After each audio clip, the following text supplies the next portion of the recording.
Hi friends, எல்லோரும் எப்படி இருக்கீங்க? கார்த்திகை மாதம் 1 முதல் திங்கட்கிழமை சோமவாரம். அதனால் நாங்கள் ஃபஸ்ட்டு இன்றைக்கி நான் சிவன் கோயிலுக்கு வந்துட்டோம். இது திருவேற்காட்டில் இருக்கிற வேதபுரீஸ்வரர் ஆலயம். 2000 வருஷம் பழமையானதுங்க இந்த வேதபுரீஸ்வரர் கோயில். திருமண தடை உள்ளாங்க இந்த கோயிலுக்கு வந்தால் உடனே திருமணம் கைகூடன்றது இந்த கோயிலோட சிறப்பு. இல்லை, ஒரு பக்கம் பிரசாதம் கொடுத்துட்டு இருந்தாங்க. நான் இன்றைக்கி நைட்டு தான் சாப்பிடுவேன் ஒரு பொழுது. அதனால் கொடுத்த பிரசாதம் வாங்கிட்டு அவல் கொடுத்துருந்தாங்க, சாப்பிட்டாச்சு. ஒரு பக்கம் 60ஆம் கல்யாணம் நடந்துட்டு இருந்துச்சு. சாமிக்கு விளக்கு போட்டுட்டு க்யூவில் நிற்க ஆரம்பிச்சிட்டேன். க்யூவில் ஒரு 45 மினிட்ஸ் வெயிட் பண்ணியிருந்தோம். சிவனும் பார்வதியும் திருமண கோலத்தில் காட்சி கொடுக்குறாங்க. பார்க்கவே ரொம்ப சந்தோஷமாக இருந்தது. சிவனின் தேவாரம் பெற்ற தலங்களில் இதுவும் ஒன்று. அகத்திய முனிவருக்கு திருமண கோலத்தில் காட்சி தந்த இடமும் இந்த கோயில் தான். 21 தலைமுறை சாபத்தை நிற்கிற கோயில் இதுதான். கோயிலை மிஸ் பண்ணிடாதீங்க.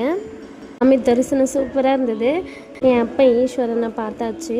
ஃப்ரெண்ட்ஸ், இந்த விலாக் இதோட முடிச்சுக்கலாம். என்னோடய வீடியோ பிடிச்சா லைக் பண்ணுங்கள், ஷேர் பண்ணுங்கள், மறக்காமல் சப்ஸ்கிரைப் பண்ணுங்கள். நெக்ஸ்ட் ஒரு சூப்பரான வீடியோவில் பார்க்கலாம். பாய்.